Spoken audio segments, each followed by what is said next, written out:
Hello, students, viewers, and listeners. Myself, Dr. Shivhar Singh, Associate Professor in the Department of Political Science, Ishwar Saran PG College, University of Allahabad. Today, I have come before you with a lecture on patriarchy. आज मैं आपके समक्ष पितृसत्ता पर, patriarchy पर एक व्याख्यान लेकर प्रस्तुत हुआ हूँ. Students and viewers, there are 5 major issues of feminist political theory, namely patriarchy, sex gender dichotomy, public versus private, equality and difference, and equity and equality. नारीवादी राजनीतिक सिद्धांत के 5 प्रमुख मुद्दे हैं. पितृसत्ता, सेक्स जेंडर विभेद, सार्वजनिक बनाम व्यक्तिगत, समानता और अंतर तथा समानता एवं साम्य. Out of these 5 major issues, patriarchy is the most prominent issue of feminist political theory, and patriarchy has been the whipping boy of the feminists of all the persuasions. इन 5 नारीवादी मुद्दों में जो सबसे प्रमुख नारीवादी मुद्दा है वह पेट्रियार्की है या पितृसत्ता है, और सभी प्रकार के नारीवादियों ने, चाहे वे लिबरल हों, चाहे उदारवादी जिनको कहते हैं, या सोशलिस्ट फेमिनिस्ट हों, या रेडिकल फेमिनिस्ट हों जिन्हें आमूल चूल परिवर्तनवादी नारीवादी कहा जाता है या उग्र नारीवादी कहा जाता है, सब ने पेट्रियार्की को ही मुख्यतः जिम्मेदार ठहराया है जेंडर इनइक्वलिटी के लिए और नारियों की पराधीनता के लिए तथा ओवरऑल नारियों की दुर्दशा के लिए. All the feminists of all the persuasions, they have held responsible patriarchy mainly for the overall plight of women, or you can say for the subordinate position of women, or for gender inequality. सभी schools of thought जो हैं नारीवाद के, लगभग सब ने patriarchy को ही, पितृसत्ता को ही स्त्रियों की पराधीनता के लिए, महिलाओं की पराधीनता के लिए, विमेन सबॉर्डिनेशन के लिए, या जेंडर इनइक्वालिटी, लैंगिक असमानता के लिए, या for the overall plight of women, नारियों की दुर्दशा के लिए पेट्रियार्की को ही मुख्यतः जिम्मेदार ठहराया है. Students and viewers, patriarchy literally means the rule of the father. Etymologically, it comes from the Greek root patriarches, which in English means ruling father. Patriarches, the Greek word, is a compound of patria and arches. Patria means lineage or descent, and archy means authority or domination. So students, patriarchy शब्द की व्युत्पत्ति Greek भाषा के शब्द पेट्रियार्कीज से हुई है. यह 2 शब्दों का मिश्रण है, 2 शब्दों के मेल से बना है, पेट्रिया और आर्की. पेट्रिया का मतलब होता है वंश या वंशानुक्रम, और आर्की का मतलब होता है सत्ता या प्रभुत्व. So patriarchy literally means the rule of the father, पिता का शासन. Most of the feminists have used the word patriarchy in this limited sense, but some feminists have taken the broader meaning of the term. अगर व्यापक रूप से देखा जाए या विस्तृत अर्थों में देखा जाए तो पेट्रियार्की का या पितृसत्ता का तात्पर्य है मेल सुप्रीमेसी, पुरुष वर्चस्व, या मेल डोमिनेशन, पुरुष प्रभुत्व, या रूल ऑफ मैन और रूल बाय मैन, पुरुष का शासन। लगभग सभी स्कूल्स ऑफ थॉट जो हैं, जो सभी प्रकार के नारीवादी राजनीतिक सिद्धांत हैं, liberal feminism, socialist feminism, radical feminism, cultural feminism and others, all of them trace the roots of patriarchy in family, and the feminists have used the concept of patriarchy to describe the relationship of men and women in society. सभी प्रकार के नारीवादियों ने जो पितृसत्ता की जड़ें हैं वे परिवार में या पेट्रियार्कल फैमिली या पितृसत्तात्मक परिवार में पाई है, खोजी है। और नारीवादी पितृसत्ता की अवधारणा को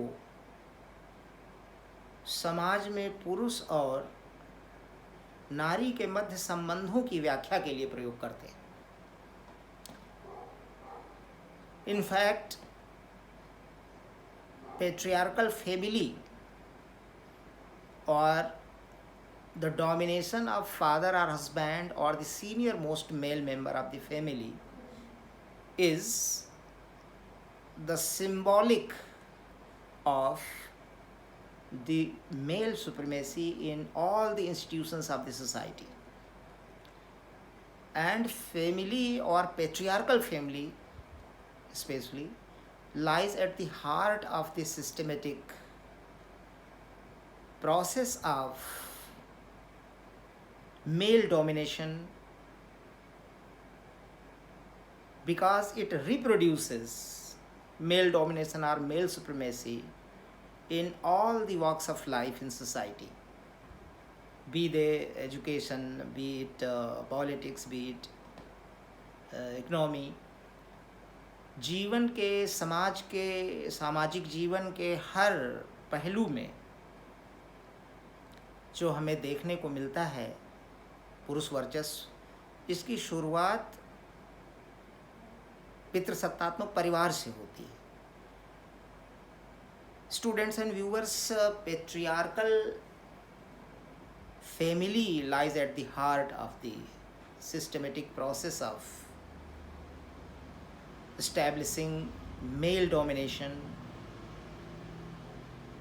in all walks of life, as it reproduces male domination which starts from the family, but it is reproduced in all the institutions of the society, in all walks of life in society, be it education or politics or economy or workplace, everywhere.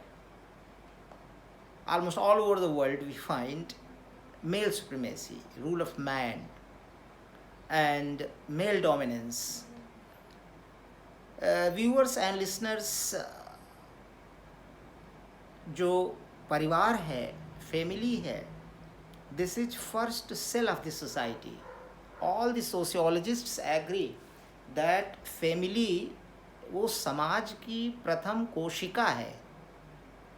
जिस प्रकार कोशिका से tissue बनता है, tissue से अंग बनते हैं, अंग से शरीर बनता है, अंगों से, in the same way family is the first cell of the society.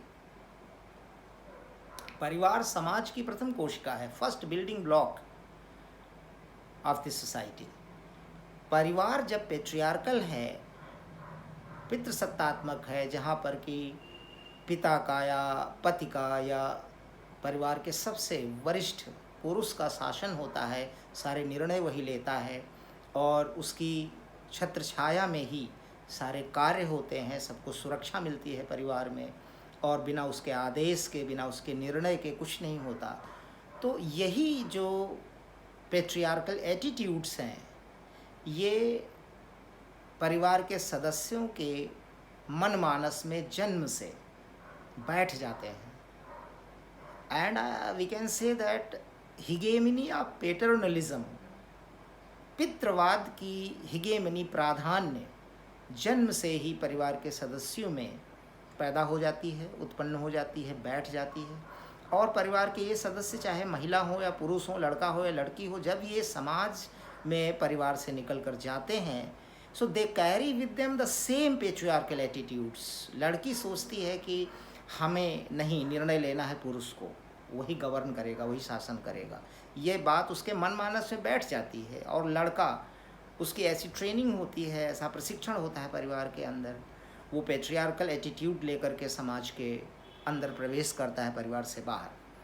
So viewers and listeners and students, patriarchy is reproduced in all the walks of life in society, starting from the family.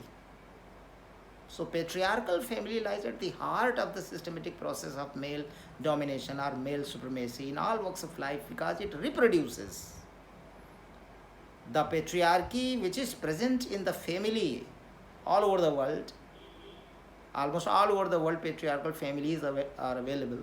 So the patriarchal attitudes of the family, they are reproduced in all walks of life. शिक्षा के क्षेत्र में, राजनीति के क्षेत्र में, अर्थशास्त्र के क्षेत्र में, अर्थव्यवस्था के क्षेत्र में, सब जगह यही पेट्रियार्कल एटीट्यूड्स ये उत्पन्न होते हैं, दिखाई पड़ते हैं बार बार. Therefore, students and viewers, patriarchy is the root cause of female domination, male domination and female subordination, and this is responsible for the plight of women. This is what all the shades of feminists regard. They consider patriarchy as the root cause of gender inequality and women's subordination and overall plight of women. This is because of the patriarchy mainly. Now, viewers and listeners,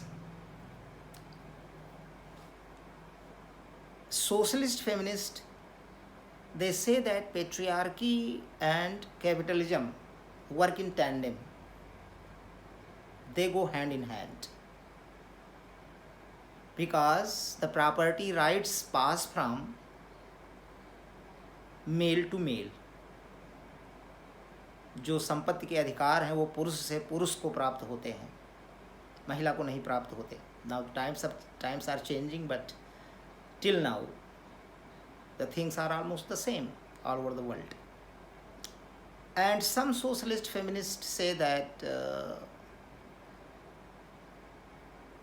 the male population of the society is one class and the female population of the society is another class. They believe in class society, and there are two classes according to socialist feminists in society: male class and female class. Male class is the dominant class because it controls all the means of production and distribution, and it controls all the property.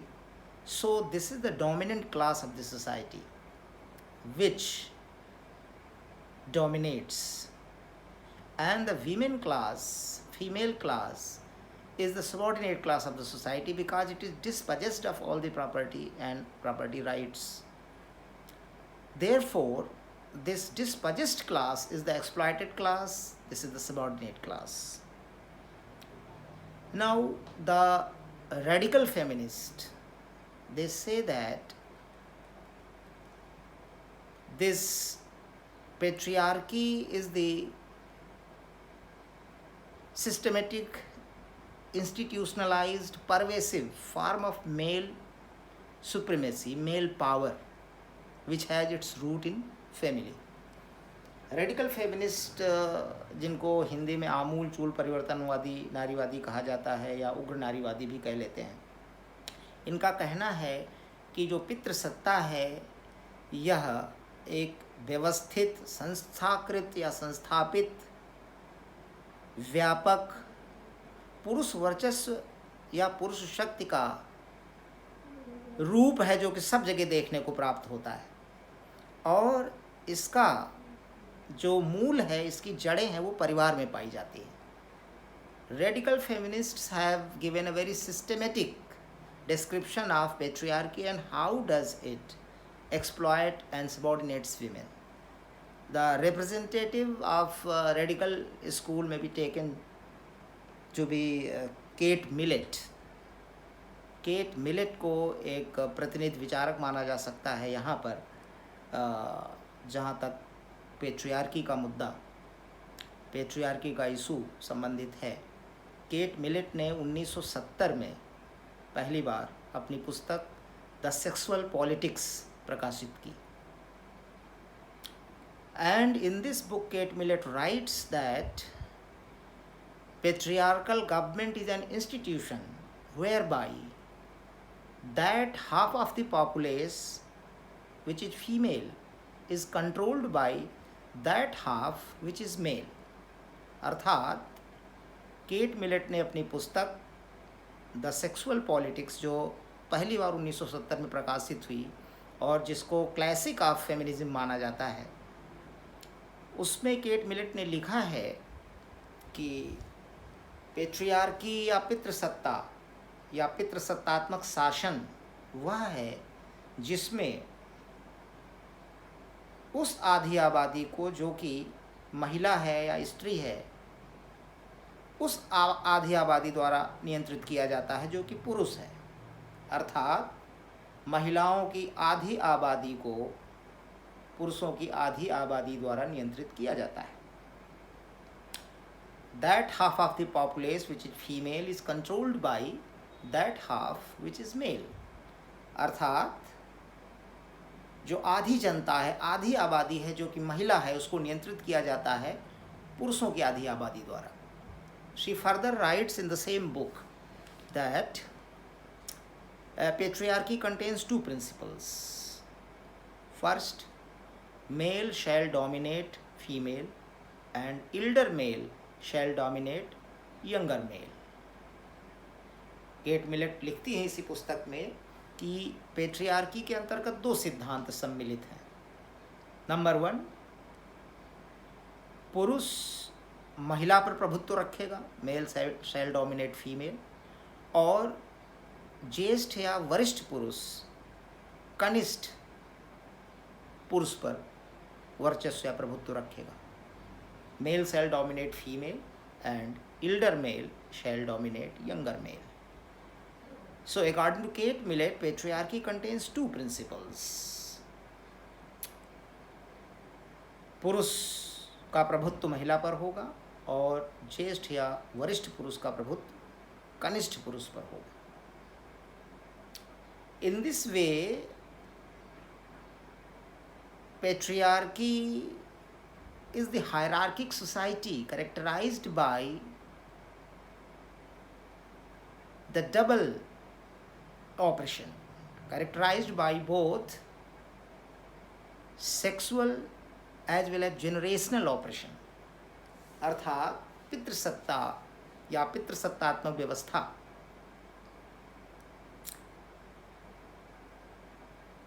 लैंगिक उत्पीड़न और पीढ़ीगत उत्पीड़न, इस दोहरे उत्पीड़न की विशेषता से युक्त एक पदसोपानीय समाज है।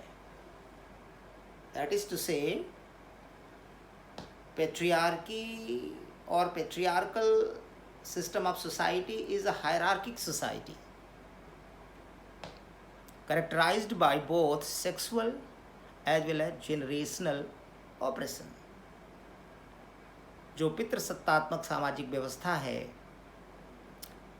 वह एक ऐसा समाज है, एक ऐसी सामाजिक व्यवस्था है जिसकी दो प्रमुख विशेषताएं हैं, एक लैंगिक उत्पीड़न और एक पीढ़ीगत उत्पीड़न। लैंगिक उत्पीड़न के अंतर्गत male oppresses female and under the generational operation elder male oppresses younger male. So students and viewers, this is what the feminists say about patriarchy। Now this patriarchal system or patriarchy is present all over the world in all the cultures with different degrees and with different forms, but it is always there everywhere। ये पितृसत्तात्मक व्यवस्था प्राचीन समय से ही आज तक सभी जगह है दुनिया भर में और सभी संस्कृतियों में विद्यमान है। हाँ, कहीं इसका स्तर भिन्न है, जगह जगह पर इसका स्तर भिन्न संस्कृतियों में भिन्न है, इसका रूप स्वरूप भिन्न हो सकता है, but patriarchy is everywhere, right from the ancient period of time till the present times. Now the things are changing. The patriarchy is being undermined under the pressure of the feminist movements and the democracy and the principles of socialism, and under the pressure of the humanism, pervasive humanism, patriarchy is being undermined, but it has not gone altogether, but it is certainly being undermined. और अगर हम उदाहरण ले, एक बात मैं और यहाँ पर कह देना चाहता हूँ कि हम हर प्रकार के राजनीतिक चिंतन के लिए, हर प्रकार के राजनीतिक सिद्धांत के लिए we very promptly look up to Western literature only. Okay, there is nothing bad, but we must not neglect our own literature, our own ancient culture. All the shades of political philosophy are available in great detail, and there is a lot of good content on all the shades of political theory in our ancient texts. इसलिए विद्यार्थियों, there is a need to decolonise our minds. हमें अपने मस्तिष्क का भी उपनिवेशीकरण करना है, because most of us have colonised minds, so there is need to decolonise our minds. हमें अपने प्राचीन साहित्य को, जो ट्रेजर ट्रोव है, जो निधि है हमारे पास प्राचीन साहित्य की, उसे नहीं भूलना चाहिए. और इसीलिए हम यहाँ पर पेट्रियार्की का इलस्ट्रेशन अपने भारतीय प्राचीन साहित्य से देना चाहते हैं. और हम 3 उदाहरण लेंगे. एक प्राचीन इंडियन लिटरेचर से, प्राचीन भारत से, और दूसरा मेडिवल पीरियड से, और तीसरा आधुनिक समय से.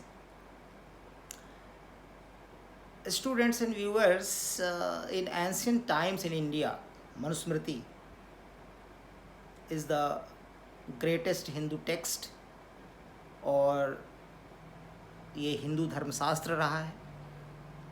और मनुस्मृति में एक धर्मसूत्र है जो कि बहुत ही प्रसिद्ध है, जिसमें पेट्रियार्की की झलक पूरी तरीके से मिलती है. पिता रक्षति कौमारे यौवने भर्ता रक्षति स्थाविरे रक्षन्ति पुत्राः नारी न स्वातंत्र्यम अर्हति. अर्थात in the pre-adulthood period, father protects and gives security to the female child. During her youth, her husband protects and secures her, and during the old age, her sons protect and give her security. पिता रक्षति कौमारे यौवने भर्ता रक्षति स्थाविरे रक्षन्ति पुत्राः नारी न स्वातंत्र्यम अर्हति. Now viewers and students, the thing noteworthy here is that पिता जो कुमारावस्था में लड़की की रक्षा करता है, स्त्री की रक्षा करता है, पिता मेल है. युवावस्था में जो स्त्री की रक्षा करता है वह उसका पति मेल है, पुरुष है. और वृद्धावस्था, स्थावर अवस्था, जब चलना फिरना मुश्किल हो जाए, जब मनुष्य बहुत जंगम न रह जाए, तो वृद्धावस्था है ये स्थावर अवस्था. इस अवस्था में पुत्राः, ये भी पुरुष हैं. स्टूडेंट्स, यहाँ पर एक बहुत ही नोटवर्दी चीज़ ये है कि सुरक्षा और स्वतंत्रता में एक ट्रेड ऑफ है. जो स्टूडेंट्स पॉलिटिकल साइंस के हैं वो बखूबी समझते हैं। अगर हम हॉब्स का पॉलिटिकल थॉट याद करें, हॉब्स की स्टेट ऑफ नेचर को याद करें, फिर हॉब्स का सोशल कॉन्ट्रैक्ट याद करें जिसमें कि राज्य की उत्पत्ति हुई, शासन की उत्पत्ति हुई, तो जो स्टेट ऑफ नेचर की स्थिति है उसको डिस्क्राइब करते हुए हॉब्स कहता है, the life is solitary, poor, nasty, brutish and short, and there is continual fear of violent death. प्राकृतिक अवस्था में जो मनुष्य का जीवन है वह सॉलिटरी है, एकाकी है, दरिद्र है, कुत्सित या गंदा है और अल्पकालिक है। अभी हम हैं तभी नहीं है। There is no security as well as guarantee of life and there is continual fear of violent death. और एक भयावह मौत का, हिंसात्मक मौत का खतरा सतत विद्यमान रहता है हमारे सर पर। तो इस जीवन की असुरक्षा, इनसिक्योरिटी से निजात पाने के लिए ही स्टेट ऑफ नेचर के लोग सोशल कॉन्ट्रैक्ट करते हैं जिससे कि शासन और राज्य की उत्पत्ति होती है। Now the noteworthy thing is that here there is a trade-off between liberty and security. In a state of nature, individual was 100% free. He had all the liberty, but Hobbes के social contract के द्वारा an authoritarian government is created. Authoritarian government does not give full liberty, but under this authoritarian government and state, people get security. So there is a compromise of liberty to get security. ये मैं point out करना चाहता हूँ कि सुरक्षा और स्वतंत्रता में एक ट्रेड ऑफ है। जब हम अपनी सुरक्षा में वृद्धि करना चाहते हैं, या आप कह लीजिए जब हम अपनी स्वतंत्रता में समझौता करते हैं, स्वतंत्रता में कटौती करते हैं या करवाते हैं, तो उसके बदले में हमको सुरक्षा प्राप्त होती है। ये चीज़ मैंने इसलिए याद दिलाई कि यहाँ पर आप देखिए इस धर्मसूत्र में पिता रक्षति कौमारे यौवने भर्ता रक्षत स्थाविरे रक्षन्ति पुत्राः नारी न स्वातंत्र्यम अर्हति। तो रक्षा, सुरक्षा की बात और स्वतंत्रता की बात को रिलेट किया गया है कि कुमारावस्था में पिता स्त्री की रक्षा करता है और युवावस्था में, यौवनावस्था में पति, वह भी मेल है, पिता भी मेल है, स्त्री की रक्षा करता है, और वृद्धावस्था में स्त्री की रक्षा उसके पुत्र करते हैं, सब मेल हैं। नारी न स्वातंत्र्यम अर्हति। और जन्म से लेकर वृद्धावस्था तक नारी में स्वतंत्रता की अर्हता, एलिजिबिलिटी नहीं होती। सो सी has compromised all the liberty to get security. और एक चीज़ मैं यहाँ पर ये कहना चाहूँगा कि अगर हम ग्रामसी, जो नियो मार्क्सिस्ट है एंटोनियो ग्रामसी, उनकी शब्दावली का प्रयोग करें तो this patriarchy thrives under the hegemony of paternalism. पितृवाद के प्राधान्य के अंतर्गत पेट्रियार्की फलती फूलती है। पितृवाद क्या है? जन्मतः, जन्म से लड़का लड़की सब में ये बात बैठाई जाती है कि पुरुष ही अच्छी केयर कर सकता है, अच्छी सुरक्षा दे सकता है, अच्छी परवाह कर सकता है, उसी में शक्ति है, उसी में मानसिक शक्ति है हर प्रकार के निर्णय लेने के लिए, स्वयं के लिए और महिला के लिए भी, स्त्री के लिए भी, परिवार के। यहाँ तक कि अगर छोटी सी बच्ची भी हमारे समाज में पैदा होती है तो वहीं से उसको सिखाया जाता है कि भैया ये करेंगे, भैया वो करेंगे, तुम भैया के साथ जाना जहाँ जाना। और अगर एक चीज़ और देखें तो लड़की, कभी कभी हमने ये देखा कि एडल्ट लड़की अगर बगल की दुकान जाती है तो ये कहा जाता है कि उसका बहुत छोटा भाई है जो कि अभी 5 साल का हो सकता है, इसको साथ लेते जाओ। अब वह कौन सी सुरक्षा देगा?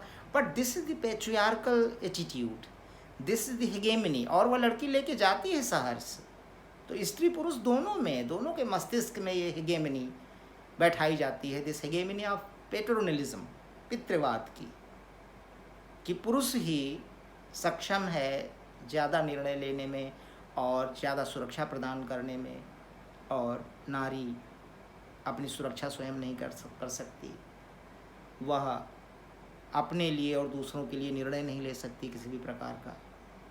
तो ये पेट्रोनलिज्म की जो हिगेमनी है, अगर एंटोनियो ग्राम्सी के शब्दों का यूज करें, इसी के अंतर्गत पेट्रियार्की जो अथॉरिटी है, मेल अथॉरिटी, वह कार्य करती है और फलती फूलती है।